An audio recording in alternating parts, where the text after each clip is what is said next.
खुलुमबाय बयनिसिमबो आंनि अननाय आरो सिबिनायखौ आंनि गोसो गोरबो सिंनिफ्राय बयनिसिमबो जासिहरनाय थाबाय।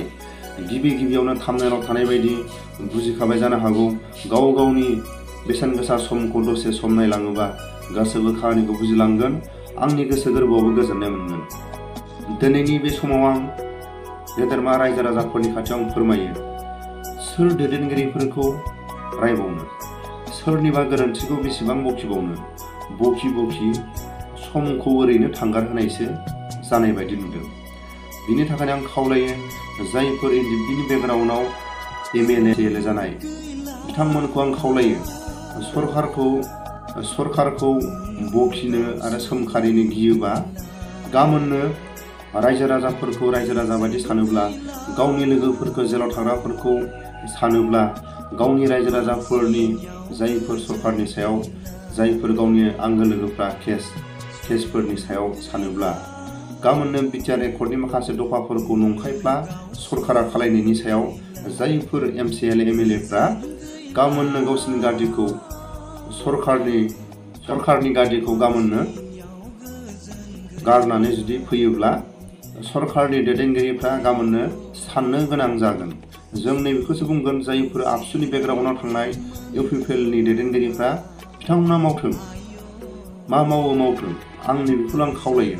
बेसेबांबा गावनि आंगो लोगोफोरजों, गावनि दैदेनगिरिफोरजों हाग्रा बंग्रा सोमावसारबोदोंमोन, बेबायदि बर' हारिफोरनि जेरैबायदि हेफाजाबाव ओंखाम दै संनानै जाहोनाय समाव सोरबाया गावथारजाबाय, सोरबाया जेल जानो गोनां जाबाय, बेबायदिखौ सानोब्ला गावसिनि गादिखौ नागारनानै रायजो राजाफोरजों, गावनि लोगोफोरजों जेरै दं ओरै थाफै। अब्लानो सरकारनि दैदेनगिरिफ्रा साननो गोनां बायध'था जागोन। जोङो बै समनि खोथाखौ जुदि जोङो रायजो राजाफोरनि खाथियाव जुदि फोरमायोबा, जों नैबेखौसो बुंनांगोन, जेब्ला जों उन्दै सम, अब्लाबो जों खोनाबोदों, आबसुनि सोमावसारनायाव गाव गावनि साख्रिखौ गारनानै सोमावसारदोंमोन। बे समाव सरकारनि मानसिफ्रा साननो गोनां जादोंमोन, बर' हारिया मानो साख्रि बाख्रि गारनानै सोमावसारदों? बर' हारिया गुबुन हादरजों रिलेसन दं नामा? बेबायदि आसाम सरकारनि दैदेनगिरिफ्रा बार सिन्था खालामनो गोनां जादोंमोन। जों बेबायदि जोङो खोनाबोदों। लोगोसे बिटिआरनि सोमावसारनायावबो बेबायदि साख्रि बाख्रि गारनानै दावहा नांबोदोंमोन। आरो एनडिएफबिनि समावबो साख्रि बाख्रि गारनानै दावहाखौ नांबोदोंमोन। बेबायदि समाव सरकारनि मानसिफ्रा सानदोंमोन, बर' हारिया, एनडिएफबिया गुबुन हादरजों रोखा रिलेसन दं नामा? बेबायदि हाजार बार सिन्था खालामनो गोनां जादोंमोन। बर' हारिया साख्रि बाख्रि गारनानै मानो सोमावसारदों? बेबायदिखौ खौथि सरकारा सिन्था धारना खालामनो गोनां जादोंमोन। बेफोरखौ जोङो दिनैसिमबो खोनायो, दिनैसिमबो जोङो खोनाबोदोंमोन। दिनैनि समाव जोङो गादिनि लबि, थाखा फैसानि लबिसो जों दैदेनगिरिफोरखौ जोङो नुनो थांदों। दिनैनि समाव जों खोनादों, दैदेनगिरिफ्रा हारिनि थाखाय गादियाव थानानै जेबो सरकारनि सायाव माथो होनो हाया। बै समनि दैदेनगिरिफ्रा माथो होबोदोंमोन, गावनि गादिखौ गारबोदोंमोन, गादिखौ गारनानै फैदोंमोन, जों बिदिखौ रोखा नुदोंमोन। लोगोसे आं दिनै गासिबो खोथाखौ आङो दिनै बुङोबा, आंनि बे बुंनाय खोथाफ्रा दिनै बबेबा भुल जानो हागौ। बिनि थाखायनो आं खावलायो, दिनै बे समाव आंनि बुंनायफ्राव गोरोन्थि जानो हागौ। बिनि थाखायनो आङो रायजो राजाफोरनाव आं आसा खालामो, आंनि गोरोन्थिनि सायाव निमाहा होगोन होननानै। लोगोसे आं खावलायबावो, जायफोर गावनि बिर जोहोलावफ्रा दिनै रानथाब खुथाब, सिनियर जुनियर दैदेनगिरिफ्रा दिनै जेलाव थादों, रायजो राजाफ्रा बेसेबांबा बिटिआर एकर्डनि दफा बायदि आसा खालामदोंमोन, बेफोर दिनै गासिबो फैमाल जानानै थांगासिनो दं। बिनि थाखायनो आं खावलायो, जायफोर आबसुनि बेकग्राउन्ड थांनानै इउपिपिएलनि गादियाव दं, बिथांमोनखौ आलो गोजोनै मावनो हो। जायफोर गावनि आंगो लोगोफोरजों हर सान हाग्रा बंग्रा जेरैबायदि एखे लोगो दावहाखौ नांबोदोंमोन, बिथांमोनखौ जुदि जेलाव थाग्राफोरखौ जुदि सिन्था धारना खालायोबा, गावनि लोगोफोरनि केसनि सायाव सिन्था खालायोबा, रायजो राजाफोरनि आसाखौ जुदि सिन्था खालायोबा, गादिखौ गारनानै रायजो राजाफोरजों जेरै दं ओरै थाफै। नैबेखौ आङो जायफोर एनडिएफबिनि बेकग्राउन्डआव थांनाय एमएलए आं खावलायो।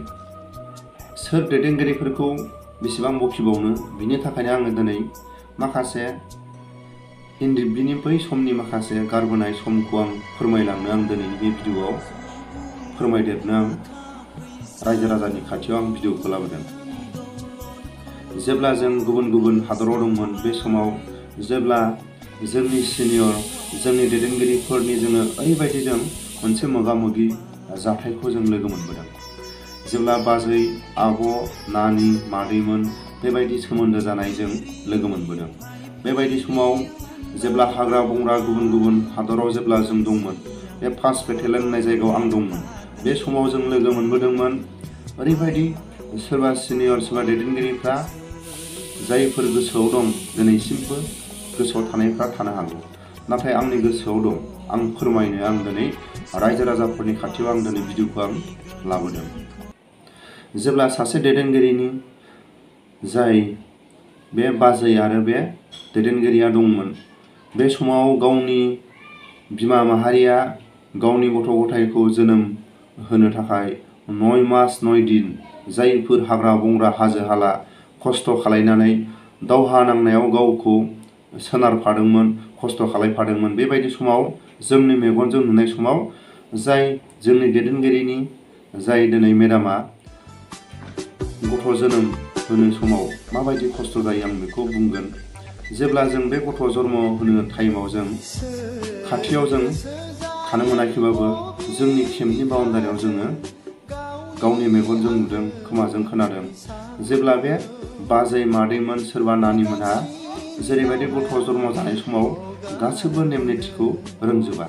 बेबायदि समाव जेब्ला जोङो डक्टरनि आंखाल, डक्टरा दंबाबो जोंहा थोनायमानि जोंहा माखासे जगार गैया।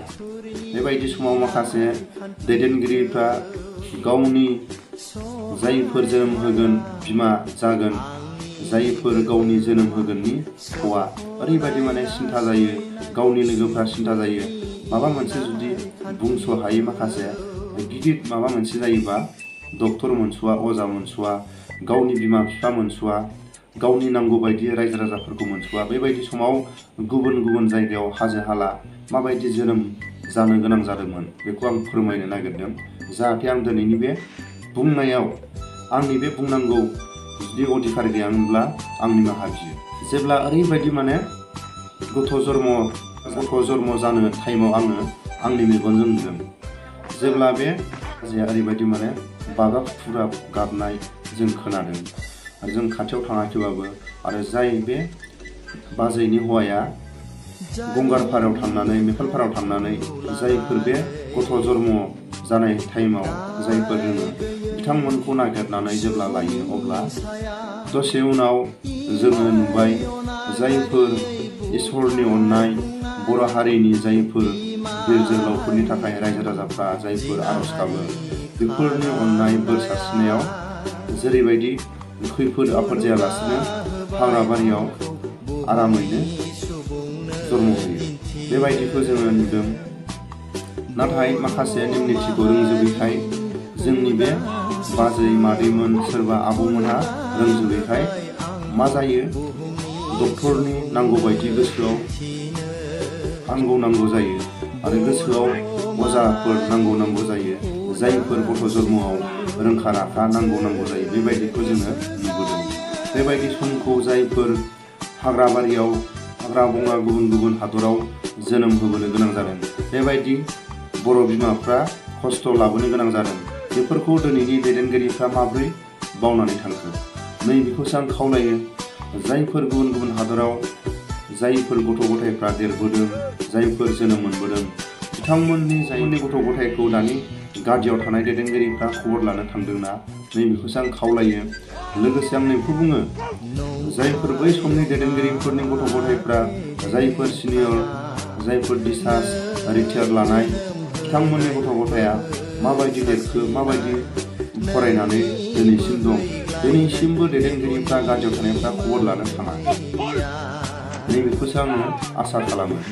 जेब्ला हाग्रा बंग्रा थानानै बर' हारिनि थाखाय जायफोर बर' बिमाया जोनोम होबोनो गोनां जादों हाग्रा बंग्रा, जायफोर हाग्रा बंग्रा थानानै हाग्राबारियावनो बेसेबांबा गोजौ हाजोखौ गाखोनानै, बेसेबांबा गोजौ हाजोखौ ओंखारख्लायनानै जायफोर गथ' गथाया देरबोदों, बेबायदि गथ' गथायखौ दिनैसिम जोंनि दैदेनगिरिफ्रा खबर लानो थाखाय सम गैया। नैबेखौसो आं खावलायो, जायफोर बै समनि सिनियर जुनियर जायफोर रिटायार्ड डिस्चार्ज लानाय बिथांमोना बैसो गैला, बिथांमोननि गथ' गथायनि थाखाय जायफोर दिनै गाज्रियाव थानाय, एनडिएफबीनि बेकग्राउन्डआव थानानै गाज्रियाव थानाय बिथांमोननि गथ' गथायनो माबा मोनसे साख्रि बाख्रियाव सोसननानै होनो हानाय राहाखौ नागिरनांगौ। बेखौसो आं खावलायो। नाथाय जों बेबायदिजों राहाखौ जोङो मालाबाबो नागिरनाय जों नुवाखै। दैदेनगिरिफ्रा अरायसम गावनि सिनियर जुनियर जायफोर दिनैनि फरायसा गाबोननि फोरोंगिरि, बै समनि फोरोंगिरिनि थाखाय दिनैनि फरायसा, बेबायदिखौ जोंनि दैदेनगिरिफ्रा मानो बावखो? नैबेखौ आङो दैदेनगिरिफोरनि खाथियाव आङो आसा खालामो। जेब्ला जोंखौ ट्रेनिङाव फोरोंदोंमोन, दैदेनगिरिफोरनि थाखायसो फरायसाफोर जायो आरो फरायसाफोर थानायनि थाखायसो फोरोंगिरि जायो। दिनैनि फरायसाया गाबोननि फोरोंगिरि, बै समनि दैदेनगिरिनि थाखायसो दिनैनि फरायसाफ्रा लामा मोनदों। बेबायदि जोंखौ जेब्ला ट्रेनिङाव जोंखौ होबोदोंमोन, बेबायदि समखौ दैदेनगिरिफ्रा माबोरै बावनानै थांखो? नैबेखौसो हाजार बार सिन्था खालामनो गोनां आरो आं आसा खालामो जायफोर हाग्रा बंग्रा जोनोम लाबोदोंमोन, जायफोर बर' बिमाफ्रा आलाय सिलाय हाग्रा बंग्रा जोनोम होनो गोनां जादोंमोन, बे गथ' गथायखौ एनडिएफबीनि बेकग्राउन्डआव थानाय जायफोर गादियाव थानाय, जायफोर गावनि गादिखौ थाखा फैसानि लबि दैदेनगिरिफोरखौ आं आसा खालामो बै समनि सिनियर जुनियरफोरनि गथ' गथायखौ एसेबाबो खबर लागोन आरो माबा मोनसे जुदि सरकारनि सायाव सावरायलायनानै बे समनि रिटायार्ड डिस्चार्ज लाग्राफोरनि गथ' गथायखौ एसेबाबो माबा मोनसे साख्रि बाख्रियाव सोसननानै होनो हागोन नामा? नैबेखौसो आङो खावलायो।